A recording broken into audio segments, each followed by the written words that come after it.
Yeah. Okay, the Jentry Podcast. I know that you will be loving it. We here to break it down so that you start to understand your local government. Who are the leaders? Time to get active, do something about it. Dealing with jobs, the workforce, and affordable housing. Motivate and inspire. Elevate, take it higher. For the next generation. Knowledge is power for your community. Giving you the info that you really need. Time to make a change and a difference. Tune in, don't miss it. It's the Jentry. The Jentry Podcast. The Jentry Podcast. Making a change, switching it up. Hello, I'm Jonathan Mason, and welcome back to the Jentry Podcast. Today, we have an incredible guest. Marsellas Williams is the Economic Development Director of Powder Springs, Georgia. And I'm very excited to have him. He is a husband, a father. He has bounced around from different areas of Georgia, even at the county level. So he brings a wealth of experience. And there's a couple parts of his background that I'll double click on in a little bit. But Marsellas, thank you so much for being here. Jonathan, thank you for having me. Appreciate it. Now, I didn't want to bury the lead, but tell me about this. You also got your law degree from the University of Georgia. So did you know you wanted to be an economic development director, or what was that path? I did not know I wanted to be an economic development director. That was not in the cards. I didn't know what economic development was. When I was at UGA in law school, I had an internship with the Carl Vinson Institute of Government. And so that led to me having different opportunities to work on a lot of public policy projects. My director, who was over my internship, Ted Baggett, he graduated from the University of Georgia School of Law, and I really liked what he did. And there were a couple other people with law degrees there at the time at the Carl Vinson Institute. And so it just kind of opened up my eyes towards, work in public policy and helping local communities, with different issues and how to tackle them and helping them think strategically, solve problems at the local level, which I was really attracted to. And so, so that kind of opened my eyes to, this field kind of in some ways. I always wanted to work in public policy. So that was something I always wanted to do. I went to Georgia Southern for undergrad and got my poli-sci degree there, and so I always was passionate about government ever since I was a little kid. So so that's kind of, I did not, to answer the question, no, I did not, but I did know I wanted to work in public policy. No, I don't hear that super often. Even from a young child, you knew you wanted to be tied to the government in some capacity. I gotta ask, that is a very forward-thinking young man. What was your childhood like, and was that from family, or what kind of shaped that? Good question. Let me think. I remember I was raised by my mom and grandma. I grew up in a single parent home. And I guess I was in kindergarten or first grade. I got this ruler, a ruler, right? And it had the presidents on it and it had the pictures of them. And I remember I figured out my grandma's age, she was born in 1929, 1930. And I would just go through and ask her, do you remember when Roosevelt was president? Do you remember when, Truman was president? And she would tell me, she would talk about her favorite presidents and during that time. And, that kind of intrigued me. Also, too, I was a unique kid. I'll say that. I liked to watch the nightly news at 6:30. So I was watching Tom Brokaw and Peter Jennings and Dan Rather. And so I would just flip through. I grew up in Chattanooga, Tennessee, so it was 3, 9, and 12. So those were the channels. So that was at NBC, ABC, and CBS. And so I would go through and look. And I was always attracted to, world issues. And when I was a kid, my mom saw that, and she would buy me books. And she kind of just she saw that that was kind of like a interest God put in my heart. And so she kind of just fanned that flame. So I was always thinking big. I was interested in politics and, the history and just how government work and how to solve problems and make people's lives better.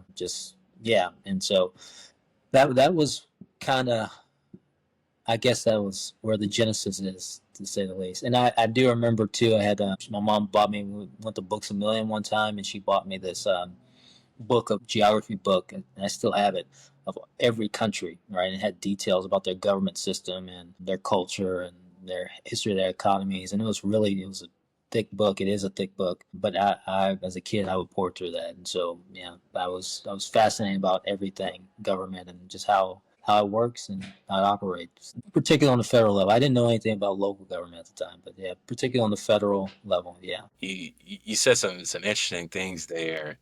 Like I have a very young son. I don't think he's thinking about politics at 10 months old yet. But it's funny how like something so small, a ruler, literally influenced the conversation and the dialogue with your family. And it really built, like you said, from the flame of your interest. And it started off with something so small. So that just in my mind is like I need to really make sure, maybe not yet, but start putting some things here and there in front of them. But yeah, you said you were focused more so on the federal level, and I'm definitely gonna have you answer a couple questions because a lot of our viewers are younger, not necessarily totally tuned in to what's going on at the local level, and that's the point of the podcast here. Yeah.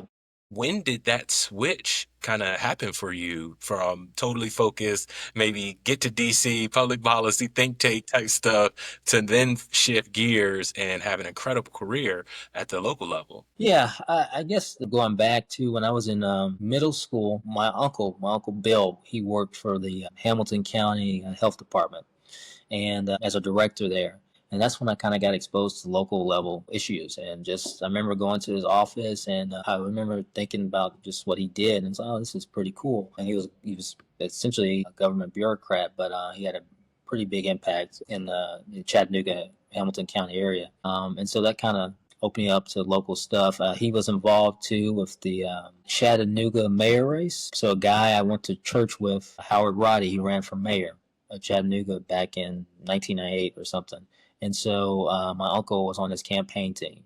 And so that kind of opened me up to local level politics. And then, as far as my career is concerned, I think, the Carl Vinson Institute of Government, and that kind of showed me like, oh, wow, there's so many different issues in the local government, and just, from the budgeting to urban planning to hiring, a city manager, and just local politics. And when I was in undergrad at Georgia Southern, I was a political science major, so that's when I learned about politics as from the local level too. I took a state and local government class by Professor Brett Curry at Georgia Southern, and just learned about the local issues. And really, to everybody listening, I think we hear a lot of stuff that's going on the national level, but what happens on the local level really affects you a lot more in your day to day. The decisions made by your mayor and council is really impactful. Made by your county commission is really impactful in your lives, particularly when you think about your property taxes, or when you think about your sanitation and sewer rates, and economic development, of course. Why do certain communities look the way they do, or haven't been able to attract the industries that they have, or have a great live, work, play atmosphere? Well, that's all because of the decisions made at the local level, which most people aren't aware of, or unfortunately aren't paying that much attention. That's definitely something I'm trying to combat. You hit the nail on the head. We have so much focus on the federal level, and often people can have conflicting feelings about the federal level of government, and that kind of pours into how they maybe see local government as this just amorphous block or entity, and they don't feel that it's people more so than just the city of Powder Springs, that entire community, and everything from why you have to maybe leave your community to go get the engineering job, or you might have to leave because there are no manufacturing jobs in your community. That's all controlled and based on, like you said, the decisions of your local government. On that note, for those people that are listening, treat me like the young man with a ruler with the presidents on it. What is an economic development director, and what do they do? Great questions. An economic development director's job is to essentially attract businesses to your community, help the businesses in your community to stay there and grow, and to support the small business community, the small businesses in your community. Essentially, your ultimate job is to make to increase the tax revenue in your community. And You do that by attracting businesses and attracting new development. And all those new funds go into paying for your police and paying for your fire and paying for your parks and paying for even murals, things like that people love to see in cities, and just helping fund the government, the ecosystem. Like, so you're trying to help the local economy grow and prosper and strategize on where this community is going to be in the next 3, 5, 10 years from now, and trying to work that way to support it. So everything that we do is trying to help the community grow, prosper, and be financially stable for the future. I think for the business majors out there listening, they are the revenue generating, the growth side of the government business. You guys are creating opportunities. And it seems like in Powder Springs, from everything I've seen, you guys are out there and truly making waves. I see some RFPs for development out there. There's a lot going on. Can you kind of speak to the makeup of the community, and then we can kind of get into all the great things that you guys are doing? Yeah, great. So Powder Springs is a great community. I think it's the best community in the world. Obviously, I'm biased, but as an economic developer, I didn't say this. We are salespeople. So you are selling your community. It's the best place to live, work, and play. And Powder Springs is that in the world. It's facts. And you dropped the mic on that one.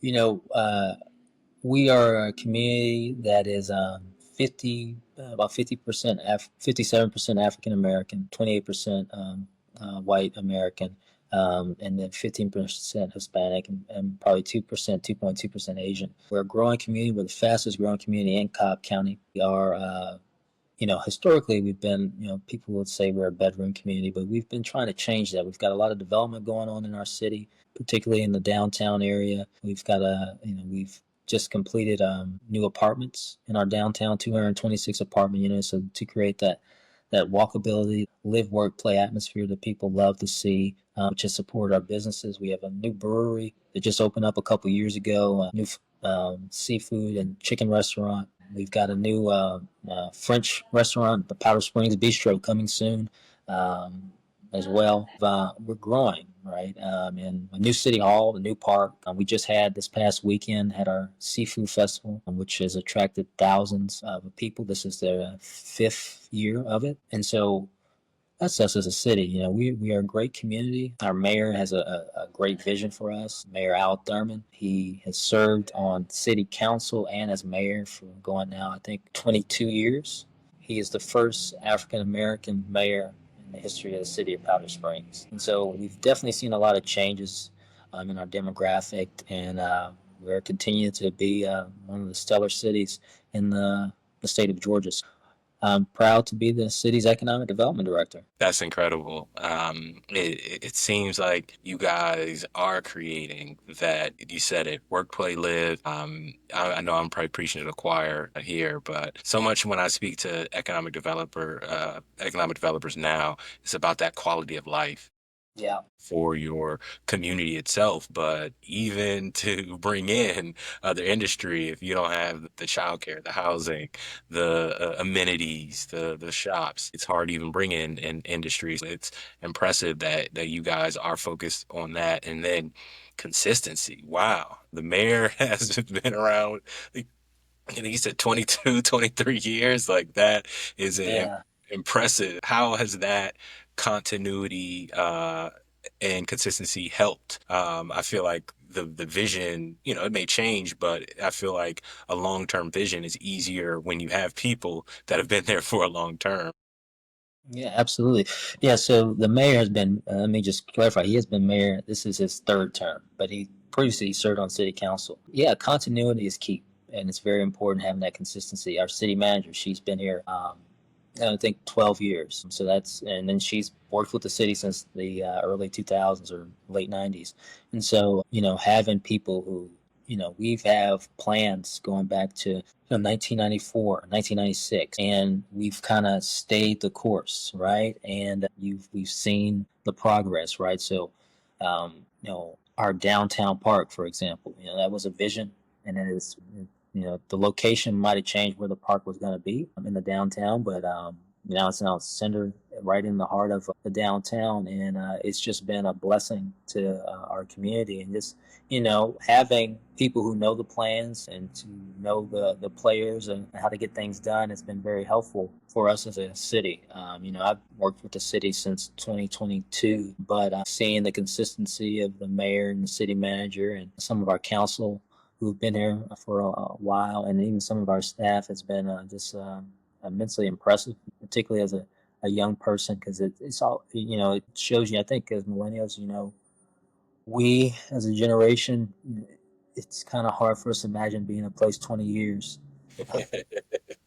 But when you look at people who've been at a place 20 years and who've invested in it and helped help it grow and been through the ups and downs and the setbacks, and see how they overcame it and learn from them and get some of that institutional knowledge is immensely beneficial. So I'm really grateful for that, and we as a city are grateful for that longevity and continuity. People having the same, maybe not always necessarily agreeing, but they agree on the big vision.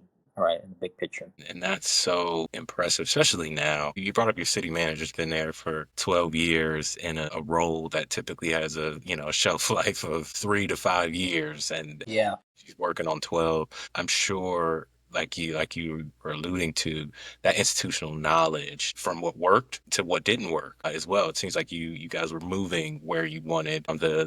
The downtown institutional knowledge can inform the future. Right now, what are some of your strategic priorities or main focuses in your comprehensive plan? Yeah, so some of our strategic priorities is downtown development. Even though we've got a new city hall coming and we've got these downtown apartments, and so we still want to bring more retail to the downtown. That's been an issue for us as a city and as a community actually since the 80s. If you go to the Powder Springs History Museum, and there's a binder that says 1983. Open that binder, it's clippings from that year. A lot of people are saying the same thing, where we want more businesses in the downtown, we want more restaurants in the downtown.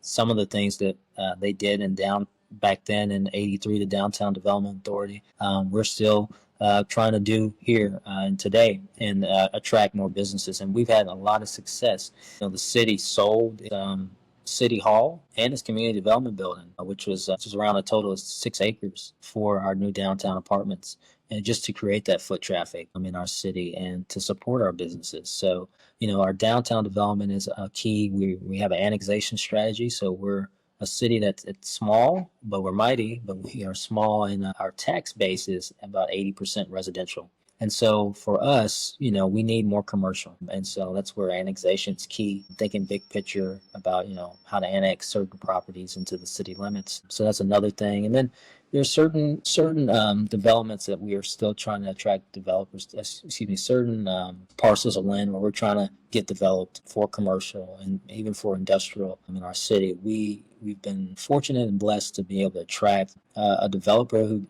recently, in a couple of days, we're going to have a ribbon cutting for a 347,000 square foot logistics center, which will be home to 2 companies and create over 175 jobs when it's all said and done. So we're fortunate for that, and that development, it's a $50 million investment in our city. And so we might not be able to, we're trying to figure out, because of our land situation, how to do that again. Bringing more industrial development. We may or may not be able to do that, but we're definitely trying to do what we can to attract commercial development. I mentioned our downtown apartments, but we also have some apartments that just were built on Brownsville Road in our city. That's luxury apartments, beautiful, over 300 units of apartments, and the developers also in the process of attracting some commercial development, some national names.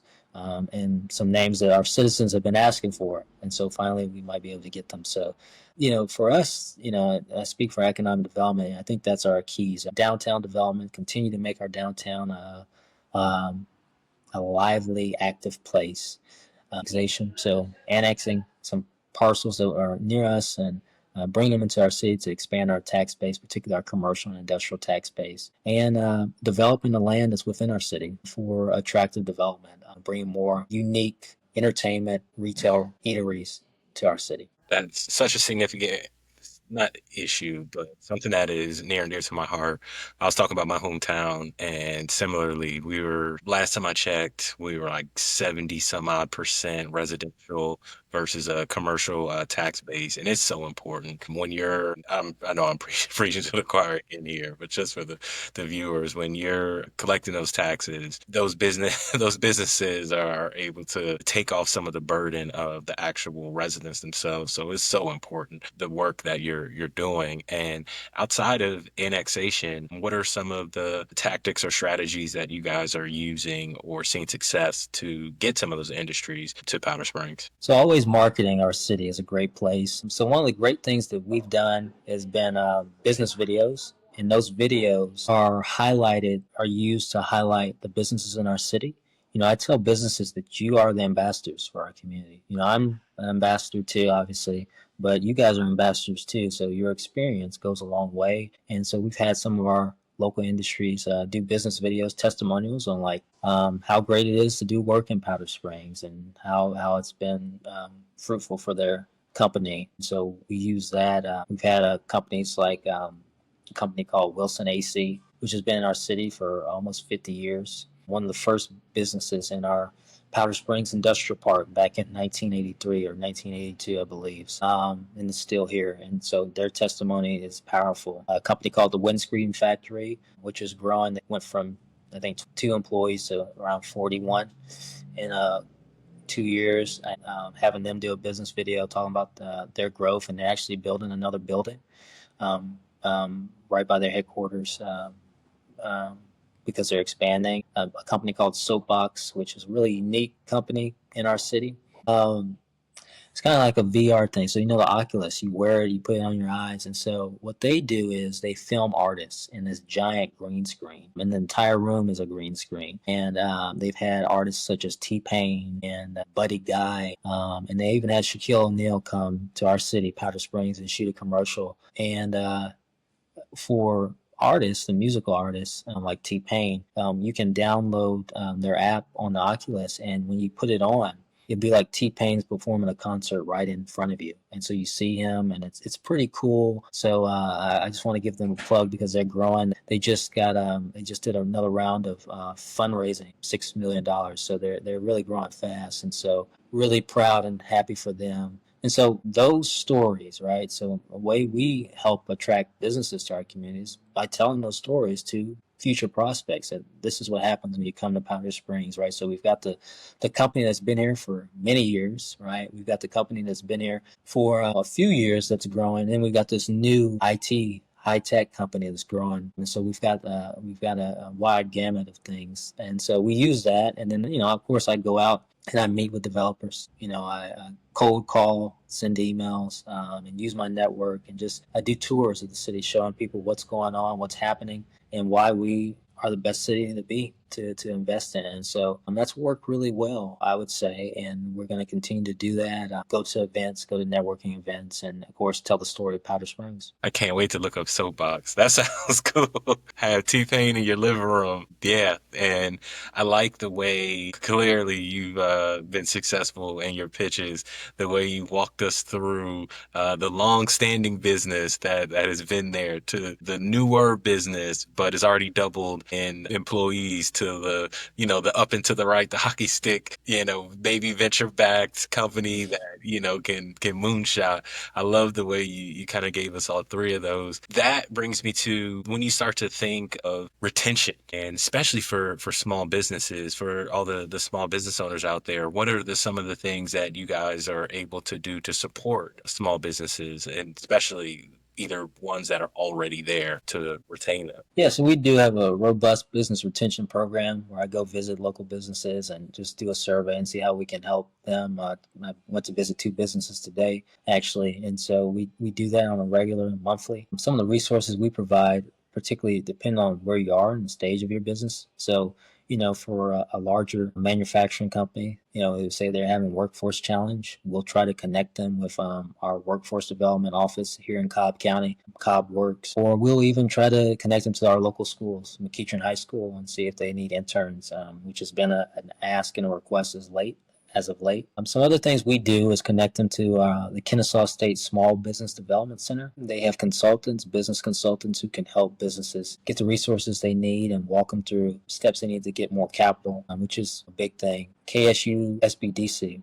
has been really helpful for us when it comes to helping our entrepreneurs. Those who are calling me and saying, "Hey, I want to start a business in Powder Springs, and I want to come here, and I want to be in this location, but I need help with a business plan. I need help marketing, and I need help getting capital." Yeah, that's when I connect them to our colleagues at the SBDC. So those are some ways we help when it comes to business retention. And then, well, first and foremost, that is such a luxury having KSU right there and being able to tap in to those business consultants, and then also that talent pool that you spoke of is so important. So for local businesses, that's a plus, but also for businesses and industry that you're trying to bring in, that's a huge value to them. When we start to think about bringing in industry, I always have to ask, how do you look at things like incentives, or do you utilize shovel ready, fitted out infrastructure wise property? Or I've heard things like, we just get through the red tape quicker. And actually, I've also heard Southern hospitality. Any other like ways that you guys, outside of the great marketing and networking that you're doing, to just put maybe the cherry on top of the Yeah, so we have offered incentives in the past. We updated our incentive ordinance back in 2022, so we can do help capping on building permit fees and waiving business license fees. So that's kind of a small thing we do, but also we have given out tax abatements too for bigger projects such as that logistics center I mentioned. We even gave out a tax abatement for the downtown apartments. Those have been some things. We determine that by case basis, but we have given out incentives in the past, which is always is the cherry on top for a lot of people. For sure. When I hear economic development director speak, it's the cherry on top. It's not the ice cream. The ice cream is the site, the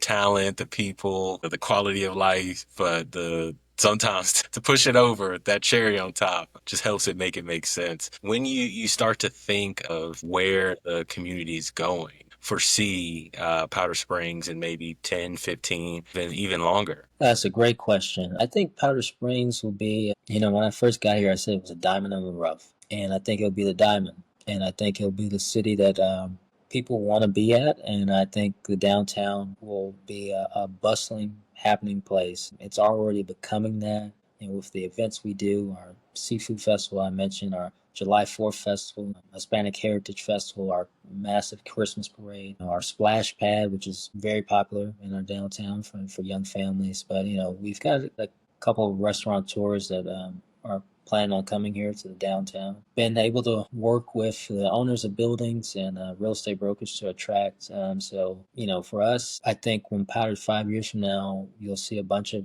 strong restaurateurs and eateries and retail in the downtown. You'll see hopefully more density, whatever that looks like, whether that be the missing middle or some other type of housing. But I think 5, 10, 15 years from now, I think Powder Springs will be a very exciting place to be. I think there's a couple other things that we can attract to kind of, I don't want to say that our competitors, but our sister cities in Cobb County, they kind of take people from going there to us. And I think that's going to be exciting. The future is bright, and I do think that, in 5, 10 years from now, or even the Powder Springs will be a happening city. And I was going to say, I went to I mentioned the museum, the Powder Springs Museum, and I love history, as I mentioned earlier in the podcast. And when I went to that museum, I saw that binder with articles from 1983, and I was reading them, and I was like, wow, so this is the same conversations, same thing people were talking about, 1983, they were talking about in 2023, so that was 40 years. And so 40 years from now, when I'm 75, I don't think people will talk about the same things. They'll be, I think that people saying, well, we don't have enough restaurants. I think there'll be plenty of restaurants, and I think there'll be plenty of foot traffic. And I think, I'm really optimistic that we're going to be able to create Yeah, just a great place to live, work, play. It already is, but it'll be even greater. I love how you look back at history because I'm a history guy too, and you unfortunately see the same conversations, but what is it, standing on the backs of giants. Because you see that conversation being had back then, the goal is to make sure that conversation is never, ever being had again. So I can definitely appreciate that in the sense of now the vision is set. It seems like you have all the pieces in play. Mayor, city manager, long tenures. Everybody seems to be on the same page from what I'm getting. You guys have incentive packages. You guys have growing downtown, or literally actively marketing downtown. And you guys, it seems like are on the way to achieving that a lot quicker than 20 years. But definitely for sure. Not gonna have those conversations going again. Now, I do have to do this every every show. Everything can be all sunshines and rainbows. Can you maybe speak to one of the challenging aspects of your job, or maybe one thing that if you could just like snap your fingers and change in Powder Springs, it would make your life better as economic development director or the community as a whole better? Yeah, well, God's not making any more land, so well, that would be nice. More land and for more development for us as a city, that would be great. I think if thing I could snap would be actually we have a floodplain that hinders a lot of growth in our downtown, in the downtown area. There's actually like 15 acres of land that this is my window that I can see not too far from here, but it's all in floodplain, and it's like womp womp womp. Just how you know getting that developed, and so that hinders as far as where we can do when it comes to certain things. We're and we have that challenge, and so that would be something I would change. You know, that would be a major change, and also too, if property owners would be like, "Hey, we want to give you this land for free, city." That'd be something I would change too. As one of the downsides of becoming, and I'm sure all cities experience this. I'm from Chattanooga, Tennessee. Downtown Chattanooga 20 years ago was a lot cheaper than it is today, but that's because downtown Chattanooga has been transformed into, a great place that people talk about and people want to be. And so as Powder Springs is becoming a great place that people want to talk about, people want to be, prices of property go up. And as a city, downtown development authority, or as any city knows, one of the things you try to do as a city is purchase property, get property under control, and where you can control the future of things and not have a certain type of ownership that's not going to be willing to invest back or do anything with the properties. One of the challenges becomes is, trying to get a reasonable price for property. And so that's kind of like that's growing pains that comes with the territory. And yeah, yeah.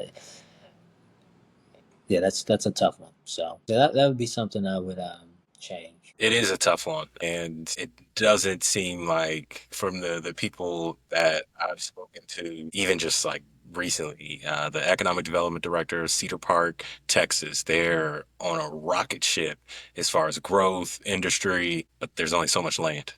Plainville, Connecticut, same thing, doing just so well, but they're really trying to figure out where can they go. Just being in Connecticut, Lake County, Colorado, mountain town, mining community, tons of jobs, not a lot of space. So I wish I could say that's unique to you, but like you said, God's not making any more land. No, he's not. No. And if so, I wasn't told about it. But that is a tough challenge. But I love your attitude around it. It is growing pains. That means you are growing. That means there is a need for more. I'm sure there was a time, maybe a long time ago, when you didn't need more land. You needed to maximize the area that you have now. But yeah, I envy you, but I don't envy you, my brother. Like That is a tough one, but there are some other challenges that our communities are facing, and they wish it was just a land issue. So that definitely speaks to the city manager, the mayor, the council, yourself, and the community. When you start to think of that next generation, so Gen Z, what is it, Gen Alpha? How are you guys outreaching to them or getting them like more civically engaged? Or when you're thinking of industries, are you thinking of, it sounds like, yes, with Soapbox, kind of what's next and where the job's going to be, not just right now, but for that future generation? How do you kind of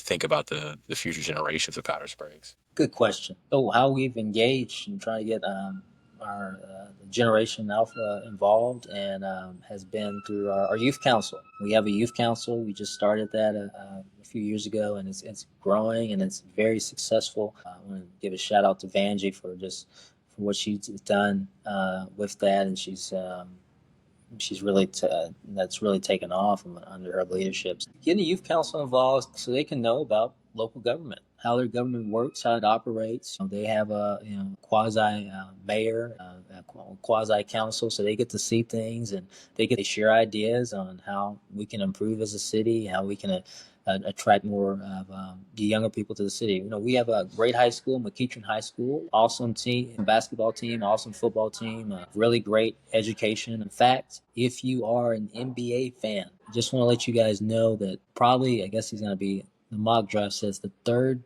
pick in the draft, Ace Bailey. He actually graduated from Powder Springs, from McEachern High School here in the city of Powder Springs. So we do have some other celebrities too right here from the city. So, but the youth council is trying to, because of them, they've been able to spread the word about downtown. And what's going on downtown. We just recently had McEachern's jazz band perform a concert in our downtown, and so that was great. And that's how we're trying to attract our younger crowd, just to see like what's going on in our city, being involved. We did an internship program with the McEachern High School, and we're different interns in different departments in our city.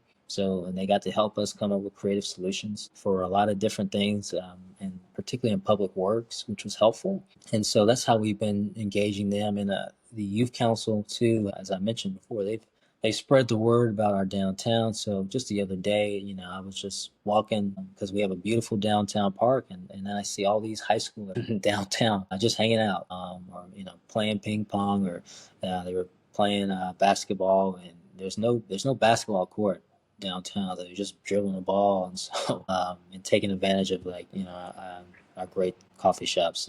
So that's one way we've gotten involved is the youth council, and they've been great ambassadors to the younger community, the high school community. Another way is we try to get our community, younger people involved, has been through placemaking.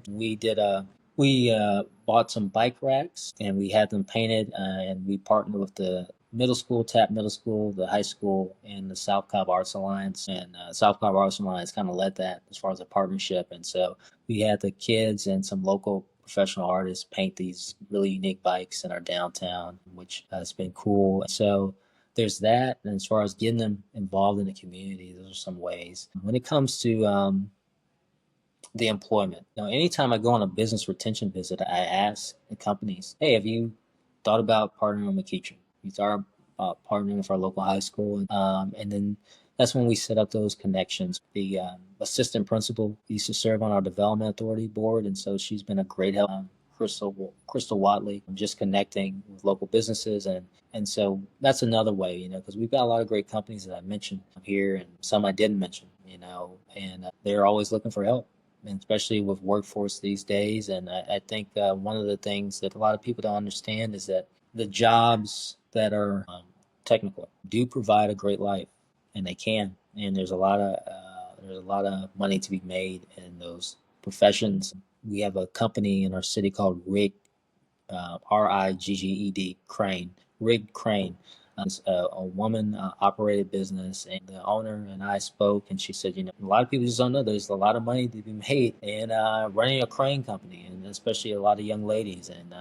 And so she wants to educate young women on the opportunities here. Or, Davis Plumbing, which is a great company in our city. They want to have trained the next future generation of plumbers, or Wilson AC that I mentioned earlier, an AC company that's been here for a long time. If your air conditioner breaks down, everyone here, if you're watching, you know this, it's not cheap. It's not cheap to repair, and it's not cheap to replace. And so if you know how to fix an HVAC, you can go a long way. And you get trained and one day do your own thing. And a lot of times that's what these businesses do in our city and want to do. So spreading the word to McEachern and the younger generation. That's one of the things we try to do through our business retention visits. You guys do a lot. When you first started, I thought it was going to be a quick. No, man, I'm impressed from the youth council. First and foremost, that's invaluable experience to even know the form of government at the local level at that age. I didn't, so just to understand how it actually works and be able to do like a pseudo version of that, I think that's incredible. The connections that they make through doing that program, even through to then being the champions of downtown. Yeah. People really utilizing that and then going a step further, making it their own with artwork. You guys are really looking to the future. You caught me all like I definitely didn't think the way you started, but wow, you guys are very focused on that, and I think you hit the nail on the head. To our generation, the 4-year college, everyone trying to be a lawyer, doctor, you name it, was kind of just what we were kind of told. But the generation below us, Gen Z, they're called the tool belt generation. They get it. Those jobs are not going away. They're very much. Yeah. You can make a great living, effectuating change in people's lives. Like you said, anybody that's ever lost their AC in the middle of the summer is more than thankful to give you that check because you are bettering their life, their mental health, and their family sanity. So I'm very proud to hear what Powder Springs and yourself are doing for that next generation. That's why I do what I do, is to really amplify people like yourself that are making a way for that next generation. And if we can get as many young people, just if it's not civically engaged, just aware and Right. aware of the opportunities that exist within local government and within their communities brought to them by local government. So I definitely tip my hat off to you there. And before we get out of here, is there anything else you want to leave us with? I know you wrote the book on why Powder Springs is the best place in America, but any final words for us? Oh, good question. Any final words? Well, thank you so much, Jonathan. It's a pleasure just to talk about Powder Springs. It's a great city, great community. We've got, as I mentioned, almost 20,000 residents in our city.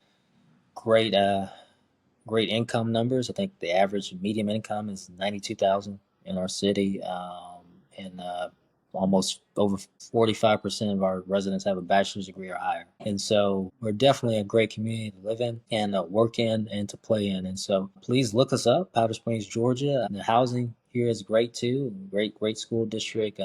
We've got new homes going for the 400Ks. And so I say all that to say, for the retailers who are watching, hopefully, please come, please invest, because we have the demographics you're looking for, but also too, just for anybody watching who's interested, economic development is a great profession, and that's one of the things I'm blessed, and we're a very collaborative profession.